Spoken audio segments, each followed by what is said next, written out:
Un père célibataire en détresse emmène son fils malade à l'hôpital. Lorsqu'il voit le médecin, il reste sous le choc.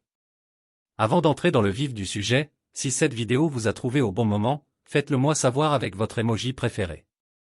Le cri perçant qui brisa le silence de 3 heures du matin n'était pas inhabituel. Tyler avait toujours été un dormeur agité. Mais lorsque Marcus Thompson se précipita dans la petite chambre de leur caravane, ce qu'il vit glaça son sang, son fils de 5 ans convulsait, son petit corps raide comme une planche, les yeux révulsés ne montrant que du blanc. La peau du garçon brûlait comme du feu, et des paroles incohérentes s'échappaient de ses lèvres dans un flot terrifiant de conscience altérée. « Tyler.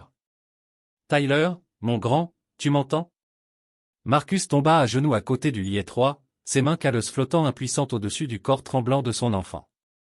3 ans de paternité en solo lui avaient appris à gérer les genoux écorchés, les cauchemars et les caprices, mais cela dépassait tout ce qu'il avait connu.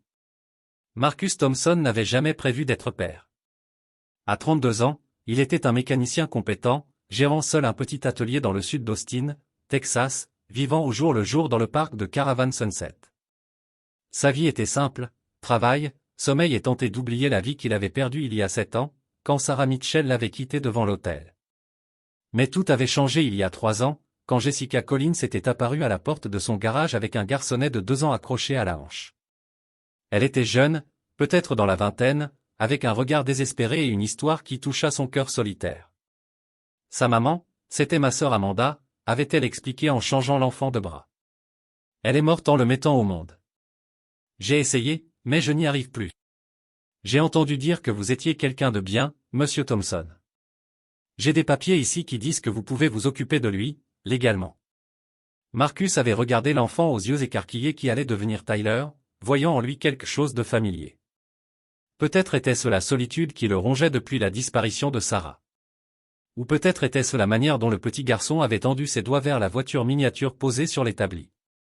Quoi qu'il en soit, il avait signé ses papiers sans avocat, sans poser de questions, et Jessica avait disparu ce même après-midi, comme une brume matinale. Maintenant, voyant le corps de Tyler trembler de façon incontrôlable, Marcus ressentit à nouveau cette panique familière de se sentir dépassé. Mais cette fois, l'échec n'était pas une option. Il enveloppa Tyler dans toutes les serviettes humides qu'il put trouver, espérant faire baisser cette fièvre qui semblait le brûler de l'intérieur. Ses mains tremblaient en cherchant son téléphone, avant de se rappeler que son camion était au garage depuis 2 semaines à cause d'une transmission hors d'usage qu'il ne pouvait pas se permettre de réparer. Madame Rodriguez. Marcus frappa à la porte de sa voisine, Tyler brûlant dans ses bras. J'ai besoin de votre voiture, c'est une urgence. Elena Rodriguez, une grand-mère qui avait aidé Marcus à apprendre les bases de la parentalité, jeta un coup d'œil à Tyler et lui tendit ses clés sans dire un mot. Les 15 minutes de trajet jusqu'à l'hôpital Saint-Maries semblèrent durer des heures. Dans le rétroviseur, Marcus observait le visage de Tyler, parfois paisible, parfois tordu de douleur, ses lèvres bougeant comme s'il parlait à des gens invisibles. « Tiens bon, mon grand », murmura Marcus, prenant les virages plus vite qu'il ne l'aurait dû. « Papa va te trouver de l'aide. »« Tiens bon. » Alors que l'entrée des urgences apparaissait enfin, les yeux de Tyler s'ouvrirent brusquement, fixant Marcus avec une clarté étrange. « Papa » chuchota-t-il, sa voix petite et étrange. « La jolie dame docteur va tout arranger. Elle nous attendait. » Avant que Marcus ne puisse demander ce qu'il voulait dire, les yeux de Tyler se révulsèrent à nouveau, et son petit corps devint mou dans le siège auto. Marcus attrapa le garçon et courut vers les lumières brillantes de la salle d'urgence, sans savoir qu'à l'intérieur l'attendait la femme qui avait brisé son cœur 7 ans plus tôt et que la mystérieuse maladie de Tyler les forcerait à affronter un passé qu'aucun d'eux n'avait vraiment oublié. Les portes des urgences s'ouvrirent brusquement alors que Marcus les franchissait en courant, le corps inerte de Tyler contre sa poitrine. Les lumières fluorescentes lui semblèrent crues après l'obscurité du parking, et l'odeur antiseptique le frappa comme un mur. « Aidez-moi, mon fils a besoin d'aide, » dit Marcus, la voix brisée, alors qu'il s'approchait du bureau de triage où une infirmière au regard épuisé leva les yeux de son ordinateur. « Quel est le problème avec ?» Elle s'interrompit en voyant l'état de Tyler. « Salle 3, tout de suite. »« Docteur Mitchell, pédiatre en urgence, salle 3. » Marcus suivit l'infirmière dans un couloir lumineux, le cœur battant contre ses côtes. La respiration de Tyler était superficielle, et les mots étranges chuchotés dans la voiture résonnaient encore dans son esprit. Que voulait-il dire par « la jolie dame docteur » ? L'infirmière l'aida à déposer Tyler sur la table d'examen, juste au moment où des pas rapides s'approchaient depuis le couloir. Marcus se tourna vers le bruit et le temps s'arrêta. Le docteur Sarah Mitchell franchit la porte, les cheveux tirés en un chignon professionnel, un stéthoscope autour du cou. Elle tendait déjà la main vers le dossier de Tyler quand son regard croisa celui de Marcus à travers la petite pièce. Le clipboard tomba par terre dans un fracas sourd. 7 ans s'évanouirent en un instant. 7 ans depuis qu'elle avait fui leur répétition de mariage, ne laissant qu'un mot griffonné à la hâte parlant de « temps » et de « c'est mieux comme ça ». 7 ans depuis que Marcus avait attendu à l'église Saint-Andrews, regardant l'allée vide où sa fiancée aurait dû apparaître. Marcus. La voix de Sarah n'était qu'un murmure, son visage pâle sous l'éclairage dur de l'hôpital. Sarah. Il ne put rien dire de plus. Cette femme, qui avait hanté ses rêves et façonné chacun de ses jours de solitude depuis, se tenait à 1 mètre de lui, vêtue d'une blouse de médecin. Son esprit avait du mal à en croire ses yeux. Un instant, aucun des deux ne bougea. Les mains de Sarah tremblaient légèrement lorsqu'elle se pencha pour ramasser le dossier tombé. Son professionnalisme luttait contre le séisme émotionnel de revoir l'homme qu'elle avait abandonné. Marcus remarqua qu'elle ne portait pas d'alliance, tout comme elle avait sans doute vu que lui non plus. Le gémissement faible de Tyler rompit le charme. Le visage de Sarah se transforma aussitôt, les années de formation médicale prenant le dessus. Elle se pencha vers Tyler avec une efficacité rodée, bien que Marcus remarquât le léger tremblement de ses doigts lorsqu'elle saisit son stéthoscope. « Depuis combien de temps est-il comme ça ?» demanda-t-elle, la voix désormais stable, strictement professionnelle. « Environ 1 heure. La fièvre a commencé vers minuit, mais ensuite il s'est mis à convulser, à dire des choses qui n'avaient aucun sens. » Marcus se surprit à observer son visage pendant qu'elle travaillait. Les années avaient affiné ses traits, ajoutant de l'assurance à la beauté dont il se souvenait. Les mains de Sarah bougeaient avec précision sur le corps de Tyler, pupille, pouls, température. Son toucher était doux mais méticuleux, et Marcus vit que Tyler semblait étrangement apaisé par sa présence. Est-ce qu'il a eu des maladies récemment? Infection? Des antécédents familiaux de maladies auto-immunes? Demanda Sarah rapidement en continuant son examen. Je ne sais pas grand-chose de son histoire familiale, admit Marcus, le poids de cette vérité lui retombant dessus plus fort que jamais. Sa mère est morte en le mettant au monde. Je m'occupe de lui depuis 3 ans. Les mains de Sarah s'arrêtèrent une fraction de seconde. Tu as un fils, dit-elle doucement, et quelque chose dans sa voix fit se demander à Marcus ce qu'elle pensait. Tyler n'est pas, biologiquement à moi, dit Marcus, scrutant attentivement son visage. Mais il est mon fils dans tout ce qui compte. Sarah acquiesça et reprit son examen. En se penchant pour vérifier les ganglions lymphatiques de Tyler, ses doigts frôlèrent une petite marque sur le cou de l'enfant, une tache de naissance en forme d'étoile minuscule. Elle se figea. Docteur Mitchell, appela l'infirmière. Je prépare pour une ponction lombaire? Sarah fixait la tache de naissance, le visage vidé de couleur. Quelque chose dans cette marque avait réveillé un souvenir, quelque chose d'important, mais cela restait juste hors de sa portée. Docteur Mitchell, répéta l'infirmière. Sarah revint à elle. Non, pas encore. On va d'abord faire un panel auto-immun complet, et je veux une analyse de sang complète. Elle se tourna vers Marcus, son masque professionnel se fissurant légèrement. Je vais devoir vous demander de sortir pendant qu'on fait les tests. Je ne le quitte pas, dit Marcus fermement. Marcus, s'il te plaît, j'ai besoin de me concentrer, et je ne peux pas. Elle s'interrompit avant de finir sa phrase, mais il comprit. Elle ne pouvait pas se concentrer avec lui dans la pièce. Pas après 7 ans d'histoire inachevée entre eux. Alors que l'infirmière préparait Tyler pour les prises de sang, Sarah s'approcha de la porte. Sur le seuil, elle se retourna. La femme qui te l'a confiée, il y a 3 ans. Dit-elle doucement. Comment s'appelait-elle? Jessica Collins. Pourquoi? Le visage de Sarah devint blanc comme un linge. Sans un mot de plus, elle disparut dans le couloir, laissant Marcus la regarder s'éloigner avec la sensation croissante que la maladie de Tyler allait révéler des secrets capables de tout bouleverser. Sarah s'adossa au mur du couloir de l'hôpital, les mains tremblantes, tandis que le nom Jessica Collins résonnait dans son esprit. Ce nom, combiné à la tache de naissance inhabituelle de Tyler, déclenchait des souvenirs qu'elle avait tenté d'enfouir depuis des années. Mais revoir Marcus avait tout fait remonter. Pas seulement la culpabilité liée au jour de leur mariage, mais aussi l'impossible beauté de leur histoire d'amour. 8 ans plus tôt Austin Community College. Elle était l'étudiante en prépa médecine de West Lake Hills, fille du docteur Robert et de la docteure Elizabeth Mitchell, médecins respectés qui attendaient de leur fille unique qu'elle suive leur prestigieuse voie. Marcus était l'étudiant en mécanique automobile de 24 ans venu d'East Austin, travaillant de nuit dans un garage pour payer ses études, les mains tachées en permanence d'huile moteur. Ils s'étaient rencontrés à la bibliothèque pendant la semaine des examens finaux. Sarah, submergée par la chimie organique, pleurait doucement sur son manuel quand Marcus était apparu à côté de sa table. « Je peux t'aider ? Je sais que ça paraît fou, mais la chimie des moteurs et celle du corps humain ne sont pas si différentes, avait-il dit avec un sourire timide qui lui avait fait oublier toutes les raisons de dire non. Cette première séance d'études s'était transformée en café, puis en longue balade autour de Lady Bear Lake à parler de tout sauf du désaccord grandissant de ses parents. Le docteur Robert Mitchell avait exprimé clairement son opinion lors des dîners du dimanche. « Ce garçon n'a aucun avenir, Sarah. Il va t'entraîner vers le bas. » Mais Marcus la voyait comme personne dans son monde privilégié. Il avait célébré son admission à l'école de médecine avec plus de joie sincère que sa propre famille. Lorsqu'elle s'inquiétait du coût des études, il prenait des heures supplémentaires pour l'aider à payer les frais de dossier sans jamais demander de reconnaissance. Il y a 7 ans, une semaine avant leur mariage, la pression était devenue insoutenable. Quand Sarah avait été acceptée en résidence à Boston, la campagne de ses parents s'était intensifiée. « Tu gâches ton avenir pour un mécanicien », avait dit sa mère. « Que vont penser nos collègues ?»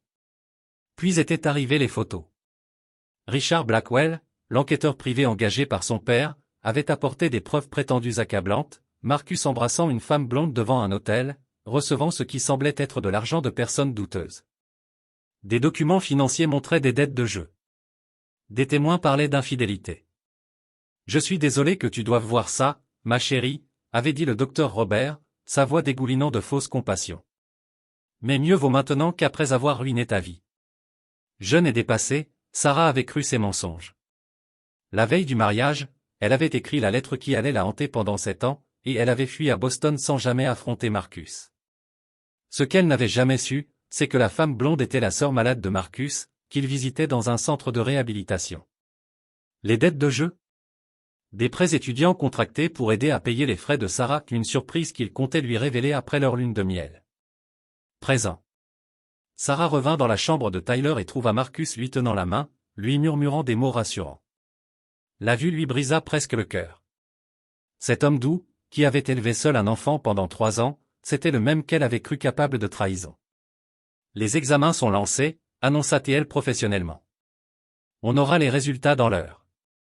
Marcus leva les yeux vers elle, les mêmes yeux sincères qu'elle se souvenait. Sarah, je sais que c'est bizarre, mais Tyler a besoin des meilleurs soins. Si tu dois faire venir un autre médecin. Je suis la meilleure spécialiste des maladies infectieuses pédiatriques de cet hôpital, le coup ATL, la fierté professionnelle s'allumant dans sa voix. Tyler recevra les meilleurs soins. Maladie infectieuse ? Marcus fronça les sourcils. Tu penses que c'est une infection ? Ces symptômes suggèrent une encéphalite auto-immune. C'est rare, souvent génétique, et extrêmement grave si ce n'est pas traité correctement. Sarah vérifia la perfusion de Tyler en évitant le regard de Marcus. Je me suis spécialisé là-dedans après Boston. Pourquoi cette spécialité ? Demanda Marcus à voix basse. La main de Sarah s'arrêta sur le dossier de Tyler.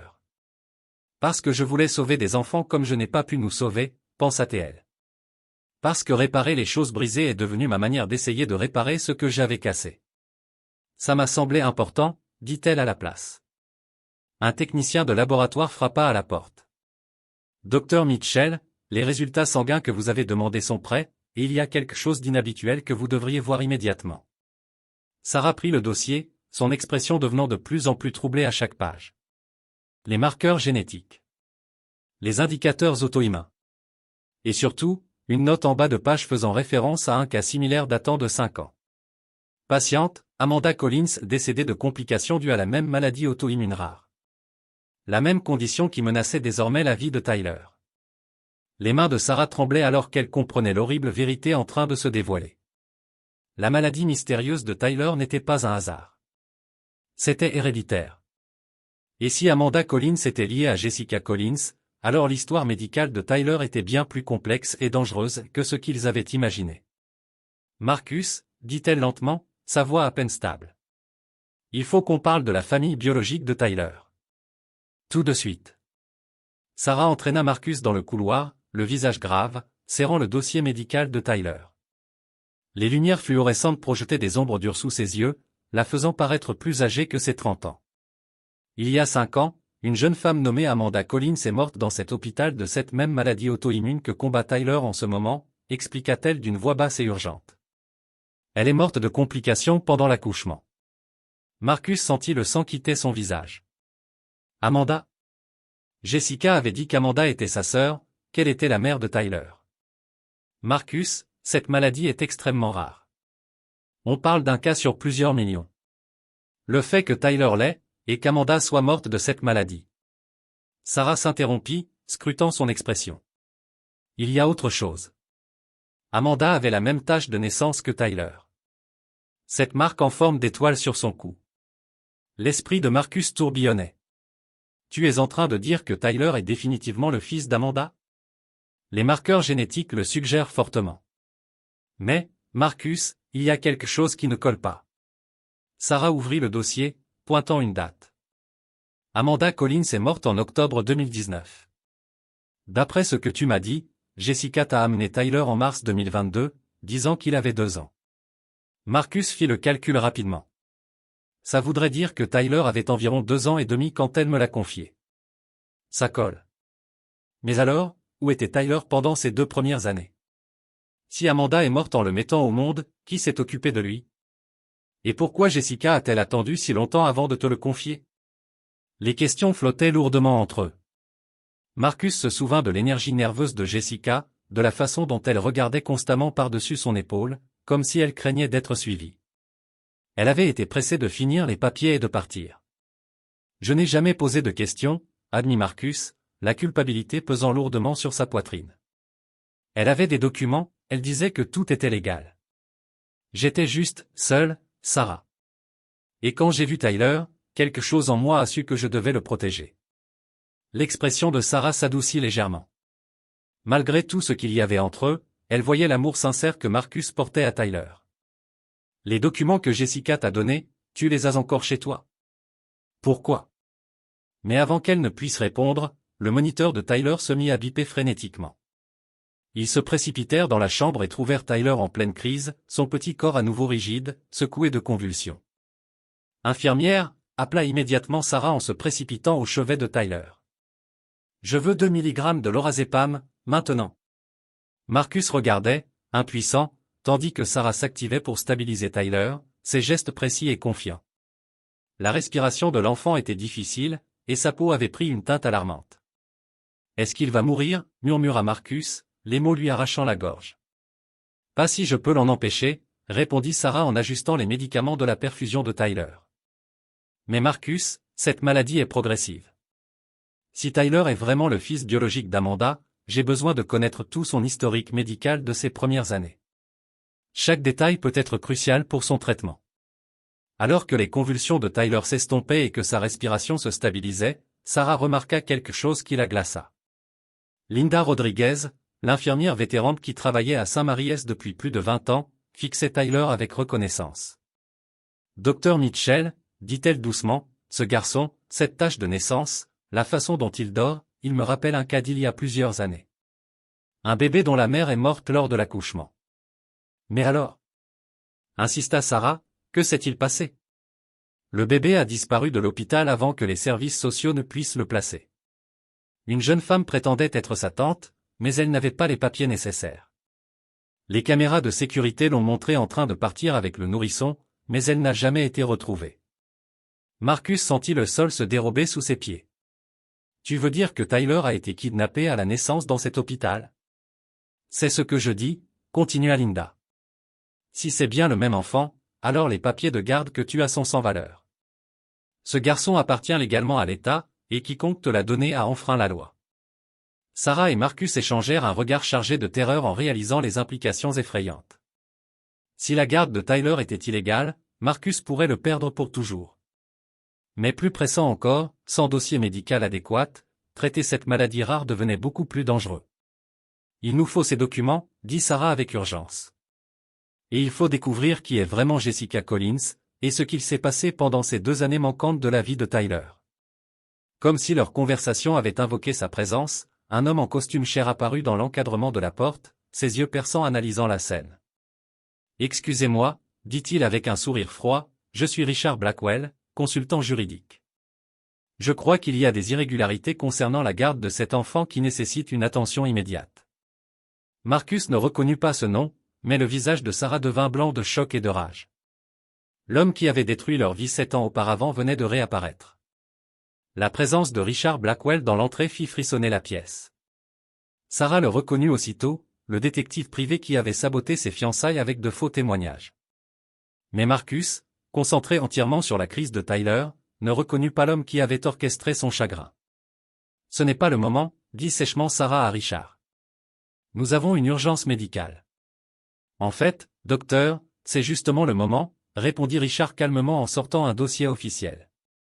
Je représente certaines parties concernées par le bien-être de cet enfant et la légitimité de sa tutelle actuelle. Marcus s'approcha protecteur du lit de Tyler. Je ne sais pas qui vous êtes, mais mon fils est malade. Quelle que soit cette affaire, elle peut attendre. Sarah lança un regard d'avertissement à Richard, puis se tourna vers Marcus. Laisse-moi d'abord t'expliquer la situation médicale. Elle ouvrit le dossier d'Amanda Collins, montrant à Marcus des rapports génétiques détaillés. Tyler souffre d'une encéphalite auto-immune de type 7. C'est une maladie héréditaire transmise par la lignée maternelle. Amanda Collins avait les mêmes marqueurs génétiques, la même tâche de naissance, et elle est morte de complications liées à cette maladie. Donc Tyler a forcément hérité ça d'Amanda, demanda Marcus, essayant de suivre le jargon médical. Oui, mais voici ce qui est crucial, ce trouble nécessite des protocoles de traitement très spécifiques basés sur l'historique médical familial. Sans connaître la chronologie complète des soins d'Amanda, je traite Tyler à l'aveugle. La frustration de Sarah était palpable. Les traitements standards ne fonctionnent pas, car je ne sais pas quelle variante génétique il porte. Marcus passa ses mains dans ses cheveux. Jessica ne m'a jamais donné aucun dossier médical. Elle disait qu'Amanda n'avait aucun antécédent familial de maladie. C'est impossible, répondit fermement Sarah. Cette maladie n'apparaît pas spontanément. Quelqu'un dans l'arbre généalogique d'Amanda en souffrait, et leur historique de traitement pourrait sauver la vie de Tyler. Richard s'éclaircit la gorge depuis l'encadrement de la porte. Peut-être puis-je éclaircir ces incohérences. Avant que Sarah ne puisse s'opposer, Marcus se tourna vers lui, désespéré. Si vous savez quelque chose qui peut aider Tyler, s'il vous plaît. Richard répondit avec une précision calculée. Les documents que Jessica Collins vous a fournis, étaient-ils notariés? Avez-vous vérifié leur validité par les voies légales appropriées? Le visage de Marcus s'assombrit. Elle disait qu'ils étaient légaux. Elle avait des papiers prouvant qu'Amanda était sa sœur, qu'elle s'occupait de Tyler depuis sa naissance et qu'elle me transférait la garde. Monsieur Thompson, continua Richard, j'ai enquêté sur des irrégularités dans des cas de placement d'enfants. Jessica Collins n'a aucun droit légal de transférer la garde d'un enfant. Elle n'est pas la sœur d'Amanda Collins. En fait, il n'existe aucune preuve qu'elle soit parente. La pièce tomba dans un silence pesant, seulement troublé par la respiration régulière de Tyler. Marcus sentit le sol se dérober sous ses pieds. « Que voulez-vous dire » murmura-t-il. Sarah saisit le dossier d'Amanda Collins, cherchant des informations sur la famille. Marcus, Amanda Collins était déclarée sans aucun parent vivant. Quand elle est morte, Tyler aurait dû être confié aux services sociaux pour une adoption appropriée. Mais Jessica avait des documents légaux. Faux, protesta Marcus. Des faux, dit Richard d'un ton sec. Des faux très convaincants, mais des faux quand même.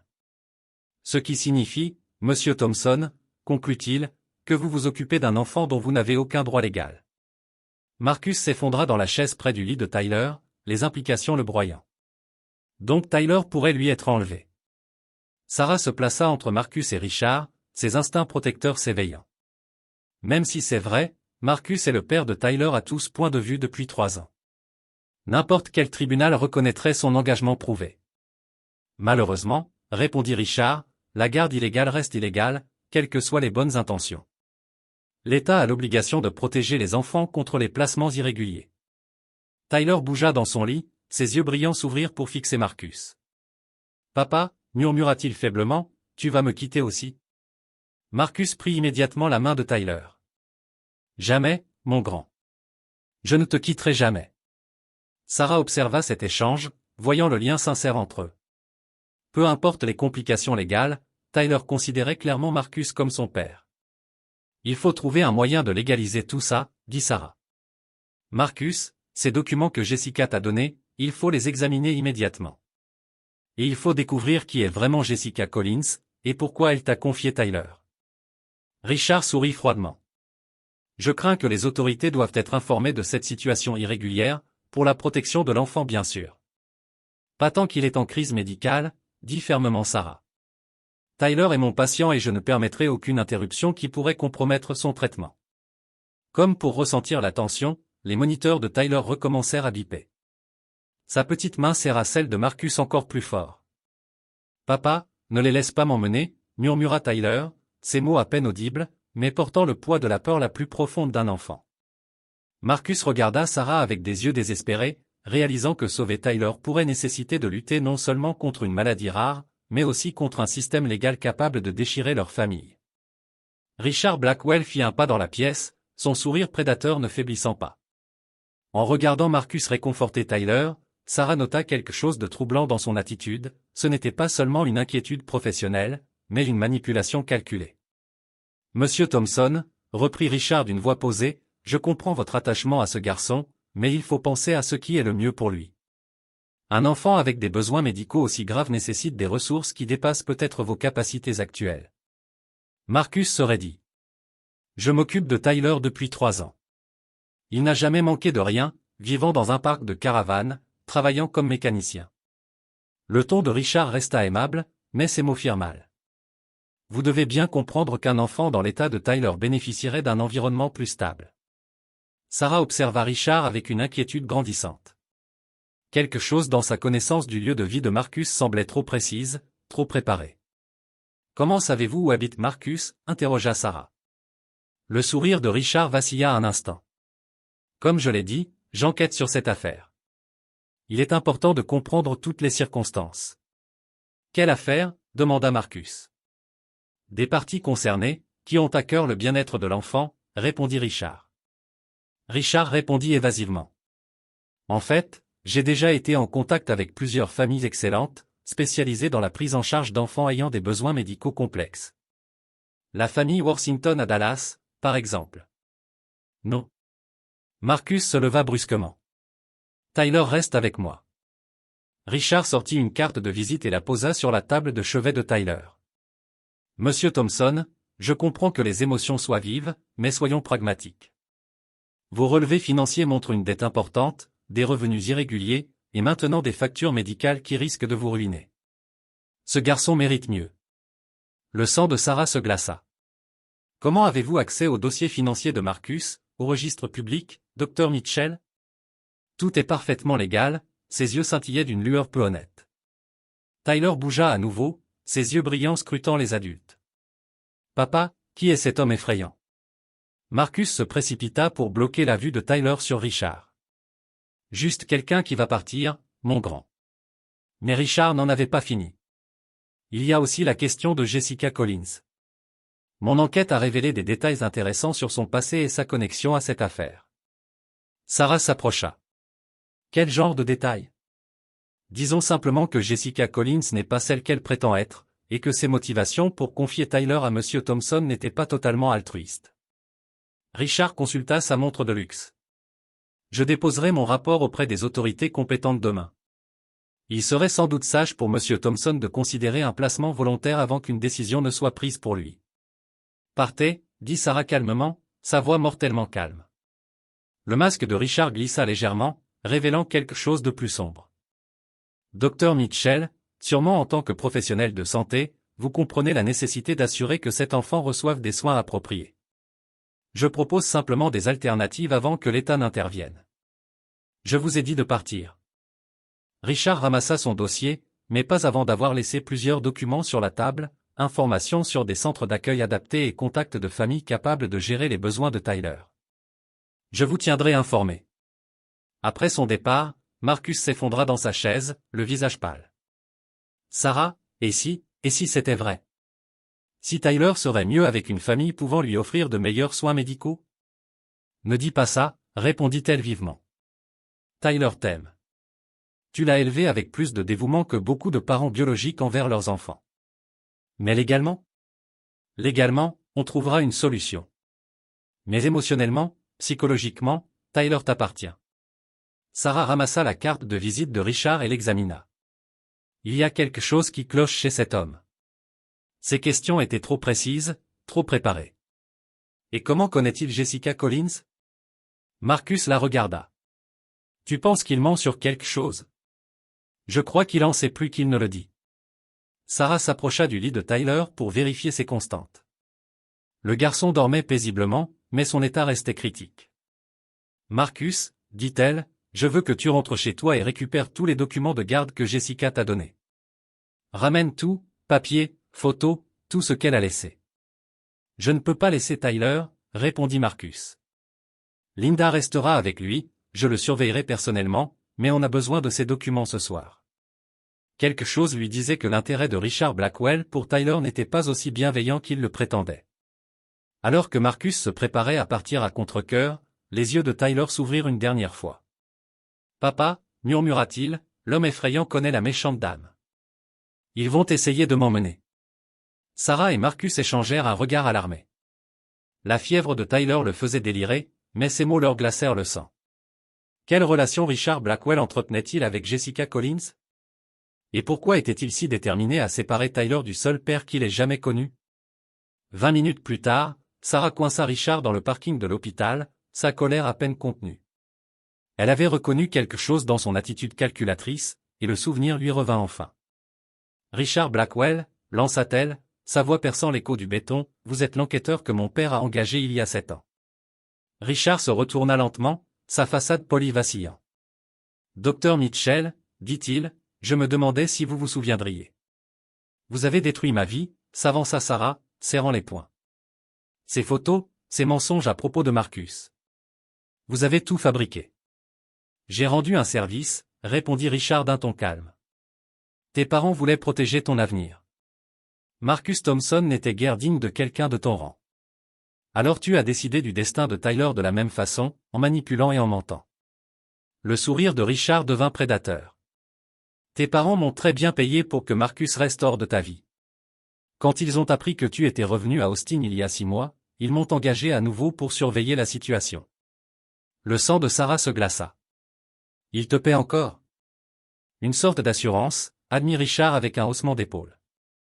Et quand Jessica Collins est venue me voir il y a 3 ans avec une opportunité impliquant Tyler. Richard haussa les épaules.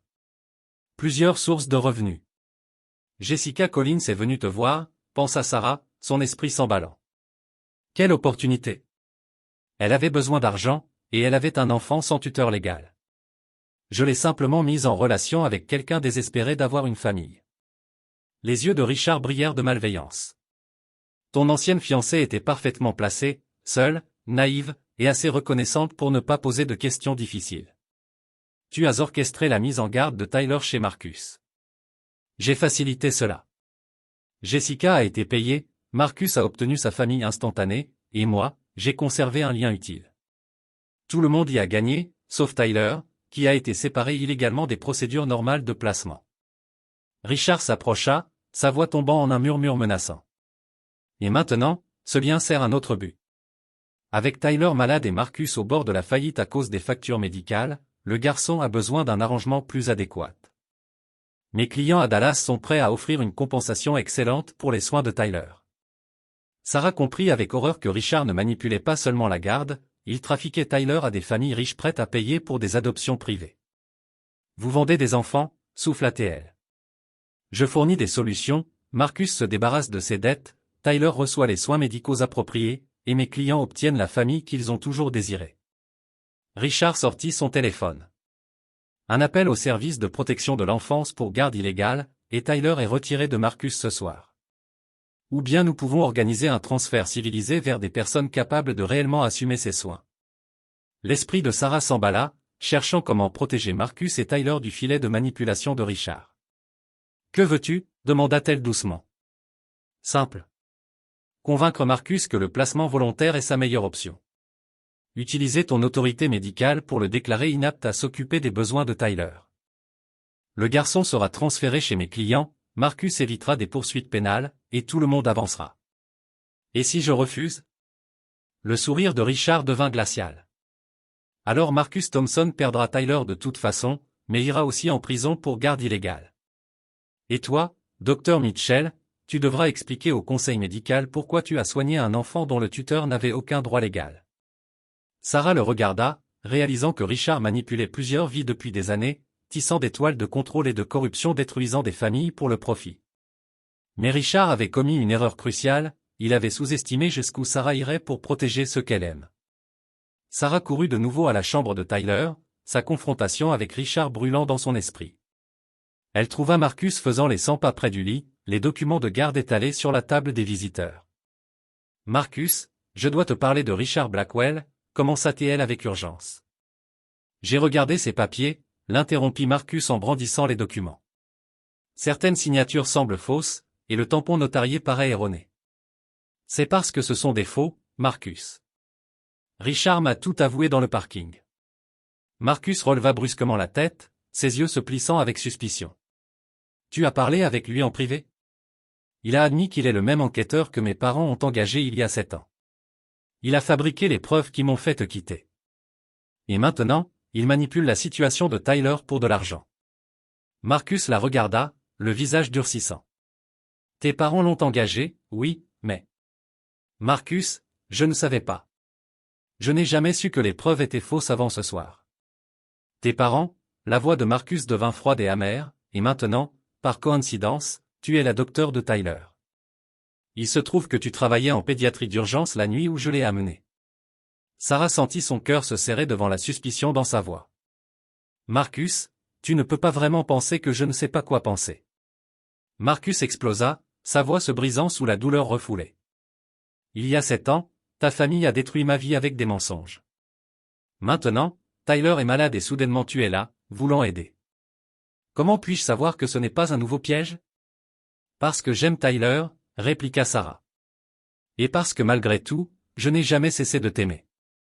Marcus rit amèrement. T'aimer? Tu m'as laissé devant l'autel à cause des mensonges de ta famille. Maintenant, ces mêmes gens sont impliqués dans la situation de Tyler, et tu veux que je te fasse confiance. Tyler bougea faiblement dans son lit, perturbé par leurs voix élevées.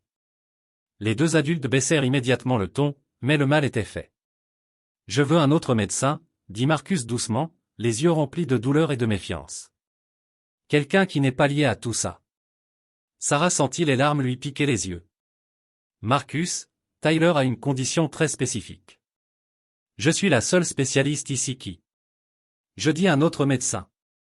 Le docteur Harrison, alerté par les infirmières, apparut dans l'encadrement de la porte. Y a-t-il un problème? Dr Mitchell est retiré du dossier de Tyler, déclara Marcus fermement. Je veux que vous preniez la relève. Sarah regarda alternativement Marcus et Dr Harrison, sachant que ce dernier, bien que compétent, ne possédait pas son expérience spécialisée pour la rare maladie de Tyler. Marcus, s'il te plaît, reconsidère, supplia-t-elle. La maladie auto-immune de Tyler nécessite des protocoles très spécifiques. Non, dit Marcus d'une voix définitive. Je ne veux pas que mon fils soit soigné par quelqu'un dont la famille a manipulé nos vies. Sarah hocha la tête, se retenant de pleurer. Docteur Harrison, Tyler souffre d'encéphalite auto-immune de type 7. Son protocole actuel est dans son dossier, mais les traitements standards ne fonctionnent pas. Il a besoin de l'approche spécialisée pour le variant génétique AE7C, qui requiert. Elle s'interrompit en voyant l'expression confuse du docteur Harrison, signe qu'il ne comprenait pas la complexité du cas de Tyler. En rassemblant ses dossiers, elle croisa une dernière fois le regard de Marcus. Les documents de garde sont définitivement des faux, mais sois prudent quant à qui tu fais confiance pour régler ça. Certaines personnes profitent de briser des familles. Elle quitta la pièce, le cœur brisé, s'éloignant à la fois de l'homme qu'elle n'avait jamais cessé d'aimer et du petit garçon qui pourrait mourir sans son expertise. 2 jours passèrent et l'état de Tyler se détériora rapidement sous les protocoles standards du docteur Harrison. L'aîné, bien qu'expérimenté, manquait des connaissances spécialisées de Sarah sur la variante auto-immune rare de Tyler. Marcus restait impuissant, assis au chevet de Tyler, luttant pour comprendre les explications du docteur Harrison sur les tempêtes cytosiniques et les marqueurs d'inflammation neuronale. La terminologie médicale lui semblait une langue étrangère et chaque mise à jour apportait de mauvaises nouvelles. L'édème cérébral augmente, expliqua le docteur Harrison en ajustant ses lunettes. Nous essayons des anti-inflammatoires, mais son système ne réagit pas comme prévu. Qu'est-ce que ça veut dire? Demanda Marcus, désespéré. Cela signifie que nous devrons peut-être envisager des interventions plus agressives. Richard Blackwell choisit ce moment pour apparaître dans l'encadrement de la porte. Son arrivée était suspectement bien synchronisée. Monsieur Thompson, dit-il avec une fausse sympathie, je suis désolé de voir que l'état de Tyler ne s'est pas amélioré. Peut-être est-il temps de penser à un transfert à l'hôpital pour enfants de Dallas. Il dispose d'installations plus avancées pour les cas complexes. Plus avancées qu'ici? Marcus regarda alternativement Richard et le docteur Harrison. Équipements spécialisés, traitements expérimentaux, continua Richard avec assurance. Et la famille Worthington, dont je vous ai parlé, a des liens avec la recherche médicale de pointe. Marcus se sentit dépassé, noyé dans des décisions médicales qu'il ne comprenait pas, tandis que Tyler s'aggravait d'heure en heure. Pendant ce temps, Linda Rodriguez mettait à jour Sarah en douce sur la détérioration de l'état de Tyler. Sarah, officiellement retirée du dossier, ne pouvait qu'observer de loin l'aggravation des symptômes neurologiques de Tyler. Dr Mitchell, murmura Linda lors d'un changement de service. Le garçon développe des grappes de crise d'épilepsie. Le docteur Harrison essaie les protocoles standards mais Tyler a besoin du protocole spécifique aux variants AE7C. Sarah acheva son récit, le cœur brisé. Ces marqueurs génétiques exigent des dosages médicamenteux spécifiques que la plupart des médecins ignoreraient. Tu ne peux pas intervenir, demanda Marcus. Je dois rester à l'écart, je dois respecter ça, répondit Sarah d'une voix tremblante, même si Tyler en mourait à cause de ça. Cette nuit-là, l'état de Tyler s'est effondré. Son petit corps a convulsé violemment avant de devenir terriblement immobile. Le moniteur affichait des schémas d'activité neuronale dangereux qui ont fait courir le docteur Harrison pour des interventions d'urgence. Marcus regardait, horrifié, son fils sombrer dans un état de semi-coma, sa respiration étant faible et irrégulière. Est-ce qu'il est en train de mourir? Murmura Marcus, les larmes coulant sur son visage. L'hésitation du docteur Harrison en disait long. Nous faisons tout ce que nous pouvons, répondit-il. Richard réapparut, tel un vautour sentant la faiblesse. Monsieur Thompson, le transfert vers Dallas pourrait avoir lieu ce soir. Ce sont des spécialistes. Non, s'écria Marcus, la voix brisée. J'ai besoin du docteur Mitchell. J'ai besoin de Sarah. L'orgueil s'effondra devant la perspective de perdre Tyler. Marcus comprit que sa colère et sa méfiance ne signifiaient rien si Tyler mourait parce qu'il avait rejeté la seule personne qui pouvait le sauver. S'il vous plaît, murmura-t-il à Linda. Va chercher Sarah. Je ne me soucie plus de rien d'autre. Sauf juste mon fils. Tandis que Linda se précipitait, les moniteurs de Tyler continuaient leurs alarmes sinistres, chaque bip marquant le temps précieux qui s'écoulait. Sarah fit irruption dans la chambre de Tyler 20 minutes plus tard, sa formation médicale surpassant les protocoles hospitaliers alors qu'elle dépassait le docteur Harrison. Il développe un édème cérébral, dit-elle en étudiant les derniers scanners cérébraux de Tyler. Sa pression intracrânienne est critique. Nous devons mettre en œuvre immédiatement le protocole d'urgence AE7C. Docteur Mitchell, vous n'êtes pas autorisé, commença docteur Harrison. Je l'autorise, coupa Marcus désespérément. Tout ce qu'elle veut, tout ce qu'il faut. Les mains de Sarah bougeaient avec une précision experte, calculant les doses de médicaments requises par la connaissance intime du variant génétique spécifique de Tyler.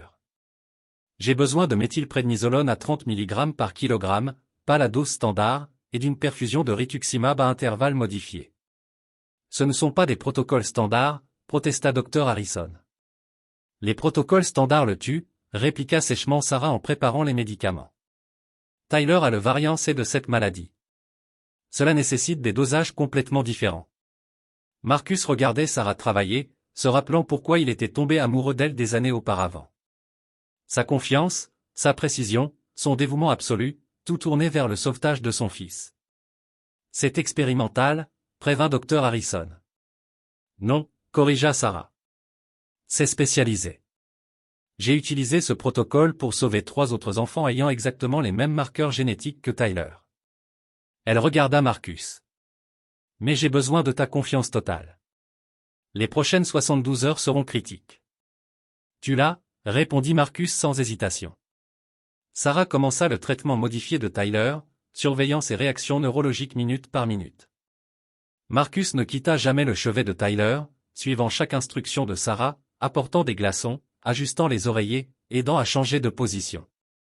Au fil de la première nuit, les signes vitaux de Tyler commencèrent à se stabiliser. Sarah s'accorda un moment d'espoir prudent. Il répond, murmura-t-elle en vérifiant la réaction de ses pupilles. L'enflure du cerveau commence à diminuer. Marcus s'affaissa, soulagé. Merci, dit-il doucement. Sarah, je suis désolé de t'avoir douté. J'avais peur et j'étais en colère. Et tu n'as pas à t'excuser d'avoir protégé Tyler, interrompit Sarah en ajustant sa perfusion. Tu es un bon père, Marcus. Tyler a de la chance de t'avoir. Ils travaillèrent dans un silence confortable pendant des heures, prenant tour à tour la surveillance de la respiration de Tyler, contrôlant sa température, administrant les médicaments selon l'emploi du temps précis de Sarah. Durant leur 3e nuit sans sommeil, à l'aube, Marcus prononça finalement les mots qu'il avait hantés pendant 7 ans. « Je ne t'ai jamais trompé, dit-il doucement.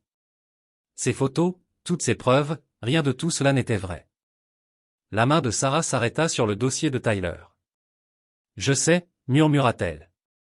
Je l'ai compris ce soir, en revoyant Richard. Marcus, j'étais jeune et effrayé, et je croyais aux mensonges parce que partir était plus facile que de lutter contre ma famille. Mais je ne t'ai jamais cessé de t'aimer. Marcus admit doucement, même après que Tyler soit entré dans ma vie, même quand je pensais avoir tourné la page, te revoir m'a fait réaliser que je ne t'avais jamais oublié. » Sarah leva les yeux vers lui, les larmes aux yeux. « J'ai regretté de t'avoir quitté chaque jour pendant 7 ans.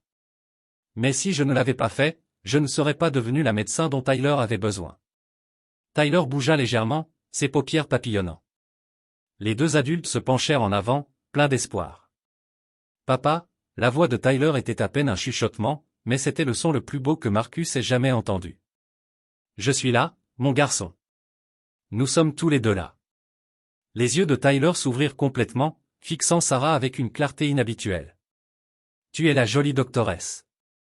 Tu as fait partir les cauchemars effrayants. » Alors que Tyler poursuivait sa convalescence dans les jours qui suivirent, Sarah fit une découverte troublante en examinant ses dossiers médicaux. Cachés parmi les anciens dossiers médicaux de son père transférés lorsqu'elle avait rejoint le personnel de l'hôpital Saint-Maries, se trouvaient des documents qui la glacèrent d'effroi. « Marcus » l'appela-t-elle dans la salle de consultation, la voix tremblante. « J'ai trouvé quelque chose que tu dois voir. » Elle étala plusieurs enveloppes jaunies sur le bureau, toutes adressées à Dr Sarah Mitchell, Boston Medical Center, écrites de la main inimitable de Marcus. « Je t'ai écrit, » murmura Marcus, « pendant 2 ans après ton départ, j'ai écrit des lettres pour tout expliquer, te suppliant de m'appeler pour me laisser prouver que les accusations étaient fausses. Je ne les ai jamais reçues, dit Sarah, les larmes coulant sur ses joues. Mon père a dû les intercepter quand j'ai fait transférer mon courrier via le cabinet familial.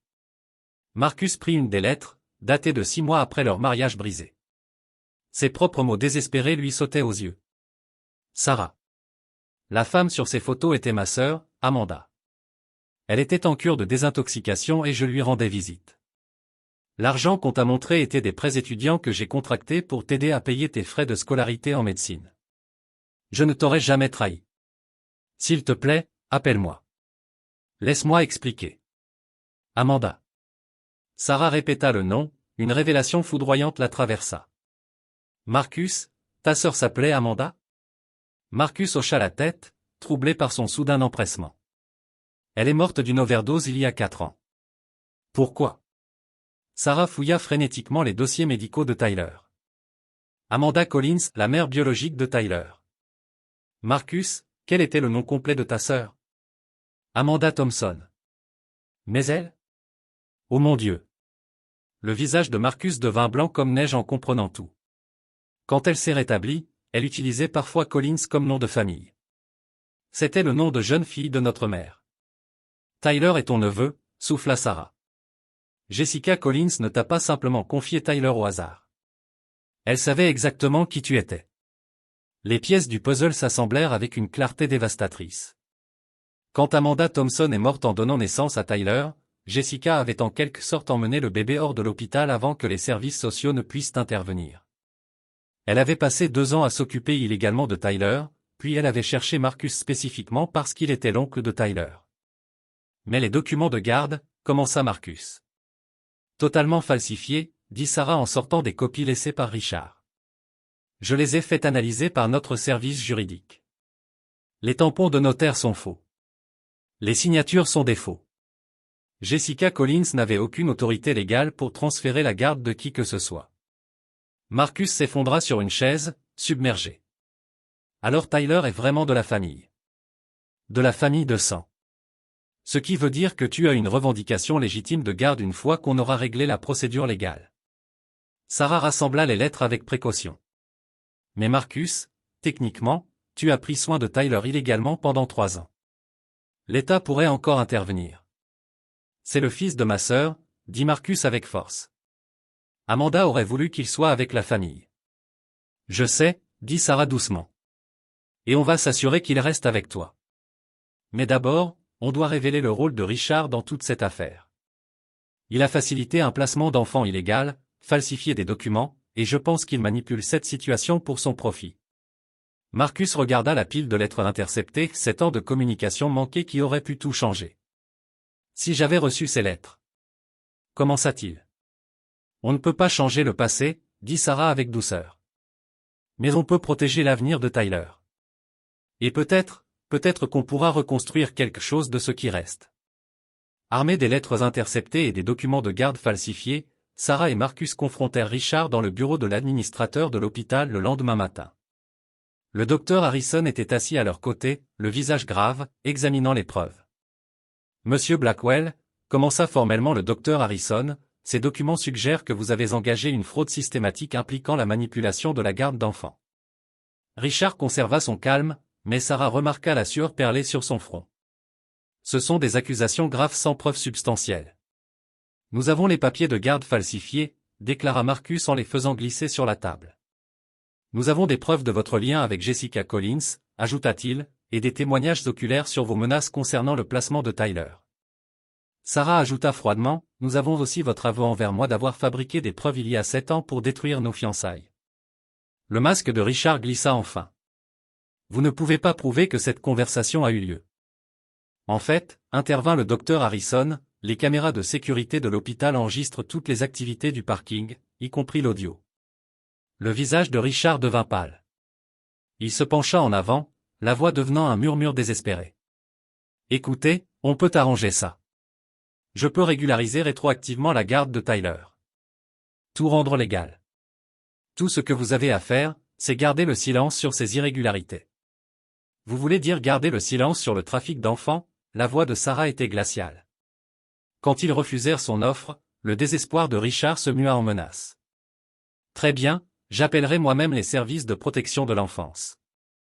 Marcus Thompson sera arrêté pour garde illégale et Tyler sera retiré ce soir. Le docteur Harrison se leva calmement. En fait, monsieur Blackwell, j'ai déjà contacté les services sociaux et la police. Ils s'intéressent beaucoup à vos pratiques. Comme appelé, 2 policiers apparurent dans l'embrasure de la porte. Richard Blackwell, vous êtes en état d'arrestation pour falsification de documents, facilitation d'adoption illégale et tentative de trafic d'enfants. Alors que Richard était emmené menotté, Sarah sentit un poids s'envoler de ses épaules. Mais son travail n'était pas terminé. Cet après-midi-là, elle conduisit jusqu'à la maison de son enfance à Westlake Hills, le cœur prêt à affronter une confrontation attendue depuis 7 ans. Sarah et sa mère, le docteur Elizabeth Mitchell, se regardèrent, choqués de se voir.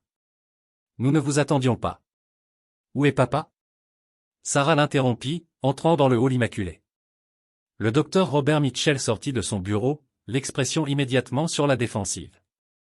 Sarah, quelle surprise! Je sais pour Richard Blackwell, dit Sarah sans préambule. Je sais que vous l'avez payé pour détruire ma relation avec Marcus. Je sais que vous avez intercepté mes lettres. Je sais tout. Ses parents échangèrent un regard, leur façade de contrôle commençant à se fissurer. Nous protégions ton avenir, dit son père sur la défensive. Ce garçon aurait ruiné ta carrière. Cet homme, interrompit Sarah, a élevé son neveu pendant 3 ans avec plus d'amour et de dévouement que vous ne m'en avez jamais donné. Et grâce à votre ingérence, un enfant a failli mourir parce que vous m'avez empêché d'être avec la personne qu'il me fallait. Sarah, tu ne comprends pas, commença sa mère. Je comprends parfaitement, répondit Sarah d'une voix ferme. Vous avez détruit mon bonheur pour protéger votre réputation. Eh bien, félicitations. Vous avez réussi à m'éloigner de Marcus, mais vous avez perdu votre fille en chemin. Elle se dirigea vers la porte puis se retourna une dernière fois. Marcus porte plainte contre vous pour les années de souffrance causées par vos mensonges. Et moi, je construis la famille que j'aurais dû avoir il y a 7 ans. Ne me recontactez jamais. Avec l'arrestation de Richard et la stabilisation de la santé de Tyler, le véritable travail pour légitimer leur famille commença. Sarah accompagna Marcus à sa première réunion avec les services sociaux, ses qualifications médicales renforçant leur dossier. Monsieur Thompson, dit l'assistante sociale, Madame Chen, après avoir examiné le dossier de Tyler, malgré les circonstances irrégulières de son placement, votre prise en charge a été exemplaire. Les dossiers médicaux montrent un suivi constant, des progrès éducatifs et un lien affectif clair. Marcus serra nerveusement la main de Sarah. Tyler est mon neveu. Je ne le savais pas quand Jessica me l'a amené, mais c'est le fils de ma sœur. Il appartient à la famille. Le témoignage du docteur Mitchell est particulièrement convaincant, continua Madame Chen. Elle décrit votre dévouement pendant la crise médicale de Tyler comme un exemple exceptionnel de parentalité sous un stress extrême. Sarah avait rédigé un rapport détaillé documentant l'engagement indéfectible de Marcus envers les soins de Tyler, son apprentissage rapide des procédures médicales et la confiance évidente et l'amour que Tyler lui porte. Le processus d'adoption prendra 6 mois, expliqua Madame Chen, mais compte tenu des circonstances et de la stabilité déjà établie de Tyler avec vous, il restera sous votre garde pendant toute cette période. Ce soir-là, Marcus, Sarah et Tyler célébrèrent avec une pizza dans la chambre d'hôpital de Tyler, alors qu'ils se préparaient à sortir. Sarah, dit Tyler, de la sauce tomate barbouillant son menton, vas-tu être ma maman maintenant? Les yeux de Sarah se remplirent de larmes en regardant ce petit garçon courageux qui l'avait ramené vers l'amour de sa vie. Tu aimerais ça, mon chéri? Demanda-t-elle doucement. Tyler acquiesça avec enthousiasme. Papa dit, tu as sauvé ma vie et tu lui redonnes le sourire. 2 semaines plus tard, Sarah démissionna de l'hôpital Saint-Maries pour ouvrir sa propre clinique communautaire spécialisée dans les soins pédiatriques pour les familles défavorisées. Utilisant ses économies et un petit prêt commercial, elle loua un local modeste à East Austin, déterminée à servir des familles comme celle de Marcus, qui ne pouvaient pas se permettre des spécialistes privés. Tu es sûr de toi? Demanda Marcus en l'aidant à peindre les murs de la clinique en jaune vif, la couleur préférée de Tyler. Je n'ai jamais été aussi sûr de quoi que ce soit, répondit Sarah en regardant Tyler appliquer soigneusement du ruban de peintre sur les plinthes. Ça fait du bien. On se sent bien. Marcus posa son pinceau et la prit dans ses bras. Je t'aime, Sarah. Je ne t'ai jamais oublié. Pas un seul jour pendant 7 ans. Moi aussi, je t'aime. Vous deux. Elle l'embrassa doucement puis regarda Tyler. Nous tous. Ce week-end-là, ils emménagèrent dans une petite maison que Marcus avait trouvée dans un quartier calme avec de bonnes écoles. Ce n'était pas luxueux, mais il y avait un jardin où Tyler pouvait jouer et assez d'espace pour qu'ils construisent la famille dont ils avaient toujours rêvé. Alors qu'il bordait Tyler dans sa nouvelle chambre, il les serra tous les deux fort. Ça ressemble à la maison, murmura-t-il. Marcus et Sarah échangèrent un regard au-dessus de sa tête, pensant tous deux la même chose, après 7 ans de séparation et 3 ans d'incertitude, ils étaient enfin là où ils devaient être. 6 mois plus tard, Marcus se tenait dans la salle d'attente du tribunal de la famille, les mains légèrement tremblantes en ajustant sa cravate. Aujourd'hui, c'est l'audience officielle d'adoption qui fera de Tyler ton fils légalement et pour toujours. Tu es prêt? Demanda Sarah en lissant la chemise de Tyler. Le garçon de 8 ans semblait nerveux mais excité, serrant un dessin qu'il avait fait de leur famille. Aussi près que possible, répondit Marcus, bien que sa voix trahisse son anxiété. Dans la salle d'audience, la juge Patricia Williams examina le dossier complet. Sarah avait fourni un témoignage médical détaillé sur les soins exceptionnels de Marcus durant la crise de Tyler, tandis que les travailleurs sociaux documentaient la stabilité émotionnelle et les progrès scolaires de Tyler. Tyler, dit la juge doucement, comprends-tu ce qui se passe aujourd'hui? Tyler acquiesça solennellement. Papa va officiellement m'adopter, alors je serai vraiment Tyler Thompson et non plus Tyler Collins. Et c'est ce que tu veux? Le visage de Tyler s'illumina. Oui, madame. Papa prend soin de moi et m'aime. Et Sarah va bientôt être ma maman aussi. La juge sourit en signant les papiers d'adoption avec un grand geste. Félicitations, Monsieur Thompson, Tyler est désormais légalement votre fils. Marcus essuya ses larmes en serrant Tyler dans ses bras, submergé par ce moment dont il avait rêvé pendant 3 ans. 2 semaines plus tard, ils se réunirent à l'hôtel de ville d'Austin pour une simple cérémonie civile. Marcus avait fait sa demande lors d'un dîner calme à la maison avec Tyler, qui avait présenté à Sarah une bague en plastique sortie d'une machine à chewing-gum en guise de co-demandeur. Marcus Thompson, acceptez-vous Sarah Mitchell pour épouse, demanda le juge de paix. Je le veux, répondit Marcus, la voix forte et assurée. Sarah Mitchell, acceptez-vous Marcus Thompson pour époux? Je le veux, répondit Sarah, les larmes de joie coulant sur ses joues. Le docteur Harrison se tenait comme témoin de Marcus, étant devenu un allié inattendu après avoir été témoin de la force de leur famille pendant la crise médicale de Tyler. Linda Rodriguez servait de demoiselle d'honneur à Sarah, représentant la communauté hospitalière qui les avait soutenus. Tyler, vêtu d'un tout petit smoking, tenait fièrement les alliances et annonça à tous ceux qui pouvaient entendre, « Maintenant, nous sommes une vraie famille. » Après la cérémonie, ils célébrèrent à la clinique communautaire florissante de Sarah. En seulement 6 mois, elle était devenue un phare pour les familles défavorisées, offrant des soins pédiatriques spécialisés à tarifs dégressifs. « Docteur Sarah, » dit la mère d'un jeune patient pendant la réception, « vous avez sauvé la vie de ma fille. Nous ne pouvions jamais nous permettre des spécialistes auparavant. » Sarah serra la femme dans ses bras, se rappelant pourquoi elle avait choisi cette voie. Chaque enfant mérite les meilleurs soins, peu importe les finances de sa famille. Pendant ce temps, l'atelier automobile de Marcus avait considérablement grandi. Grâce à un petit prêt commercial et à sa réputation de travail honnête, il avait embauché 2 employés et déménagé dans un local plus grand. La nouvelle de son intégrité s'était répandue et les clients le recherchaient spécifiquement. « Tu sais ce que je veux faire quand je serai grand ?» annonça Tyler aux invités du mariage, la bouche pleine de gâteaux. « Quoi donc, mon grand ?» demanda Marcus. « Je veux être docteur comme maman Sarah, mais aussi réparer des voitures comme papa. Peut-être que je pourrais réparer les gens et les voitures. » Sarah et Marcus échangèrent un regard amusé. La curiosité de Tyler pour la médecine et la mécanique avait grandi pendant sa convalescence, et il avait commencé à poser des questions sophistiquées sur le fonctionnement des choses. « Peut-être que tu inventeras des équipements médicaux, » suggéra Sarah. « Utilise tes compétences mécaniques pour aider les médecins à sauver des vies. » Les yeux de Tyler s'élargirent d'émerveillement. « Ça a l'air génial. » Alors que le soleil se couchait sur Austin, la nouvelle famille Thompson se tenait unie devant la clinique, regardant vers un avenir plein de promesses et de sens.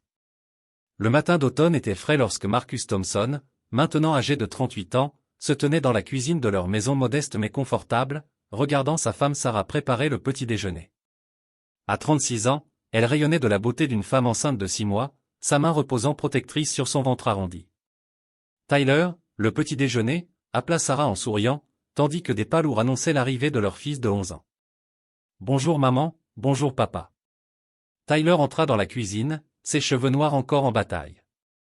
Il avait grandi grand et fort, ne montrant aucun effet persistant de la maladie auto-immune qui avait failli lui coûter la vie 4 ans auparavant. Son dernier examen de routine avait montré une santé parfaite.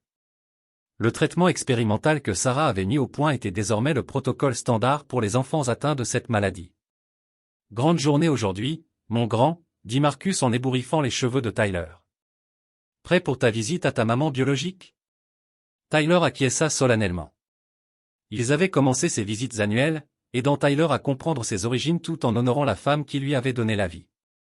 Au cimetière au wrestling, ils se tenaient ensemble devant la modeste pierre tombale d'Amanda Thompson. Marcus l'avait modifiée il y a 2 ans, restaurant le vrai nom de sa sœur et ajoutant l'inscription « Mère et sœur bien-aimée ». « Salut tante Amanda », dit Tyler doucement en déposant des fleurs fraîches sur la tombe. « Je voulais te parler du bébé. Je vais bientôt être grand frère, et je promets de bien m'occuper de ma petite sœur, comme papa a pris soin de moi. » Sarah essuya ses larmes, toujours étonnée par la maturité et la sagesse de Tyler. « Ta tante Amanda serait tellement fière de l'homme que tu es devenu, » dit-elle doucement. « Je sais, c'est elle la raison pour laquelle toi et papa vous êtes retrouvés, » répondit Tyler. « Quand j'étais vraiment malade, j'ai rêvé d'elle. Elle m'a dit que tout irait bien parce que l'amour trouve toujours un chemin. » Ils passèrent devant la clinique de Sarah sur le chemin du retour, maintenant étendue sur 2 bâtiments et servant plus de 300 familles chaque mois. Une liste d'attente pour les résidents en médecine rivalisait pour y faire leur stage, désireux d'apprendre les approches innovantes de Sarah en soins pédiatriques. Clinique communautaire du Dr Sarah Thompson, annonçait l'enseigne, source de fierté pour toute la famille. L'atelier automobile de Marcus avait aussi grandi, employant 6 mécaniciens et se spécialisant dans un service honnête et abordable pour les familles ouvrières. Il avait lancé un programme de mentorat pour les jeunes issus de milieux difficiles, embauchant des adolescents et leur enseignant des compétences précieuses. Monsieur Marcus m'a sauvé la vie, avait confié l'un de ses apprentis à un journaliste local, il m'a donné une chance quand personne d'autre ne le voulait. Ce soir-là, Tyler faisait ses devoirs à la table de la cuisine pendant que Marcus et Sarah préparaient le dîner ensemble, se déplaçant avec le rythme confortable d'un couple profondément amoureux. J'ai reçu une lettre de mes parents aujourd'hui, murmura Sarah. Ils veulent rencontrer Tyler pour faire partie de la vie du bébé. Marcus s'arrêta de couper les légumes. Qu'en penses-tu? Je pense que certains ponts brûlent complètement, répondit Sarah fermement. Ils ont fait leur choix il y a 7 ans. Nous, on construit notre propre héritage maintenant. Tyler leva les yeux de son projet de science. C'est quoi, un héritage? C'est ce que tu laisses aux gens qui viennent après toi, expliqua Marcus. Comme ta maman biologique qui t'a laissé pour qu'on puisse t'aimer, et comment toi et maman vous aidez les enfants malades et les familles qui ont besoin de réparer leur voiture, ajouta Tyler pensivement. Je veux laisser un bon héritage aussi. Tu le fais déjà, dit Sarah en lui embrassant le sommet de la tête. Chaque jour. Plus tard, après que Tyler se fut endormi, Marcus et Sarah s'assirent sur leur terrasse arrière, regardant les étoiles apparaître dans le ciel texan. La tête de Sarah reposait sur l'épaule de Marcus, sa main douce posée sur son ventre de femme enceinte. Parfois, je n'arrive pas à croire que nous sommes là, murmura Sarah. Il y a 4 ans, je pensais t'avoir perdu pour toujours. Tyler nous a réunis, répondit Marcus. Ce petit garçon nous a tous sauvés. Tu crois qu'il deviendra vraiment docteur? Marcus rit doucement. Tu l'as entendu expliquer la mitose cellulaire à son professeur hier? Les enfants pensent déjà comme des scientifiques. À l'intérieur, Tyler dormait paisiblement, entouré de photos de famille, de manuels médicaux empruntés à Sarah, et de magazines automobiles de l'atelier de Marcus. Ses rêves de guérir les gens et de réparer des choses remplissaient son jeune esprit, inconscient qu'il avait déjà accompli les deux. Dans le calme de la nuit texane, la famille Thompson dormait profondément. Un père qui avait trouvé sa vocation dans l'amour. Une mère qui avait découvert sa vraie mission en servant les autres. Et un garçon dont l'expérience proche de la mort était devenue le catalyseur de leur seconde chance miraculeuse. Parfois, les plus grandes histoires d'amour commencent par les plus petits actes de foi, prouvant que lorsque les cœurs sont déterminés à se battre les uns pour les autres, aucun obstacle, ni le temps, ni la distance, ni même la mort elle-même ne peut empêcher l'amour de retrouver son chemin vers la maison.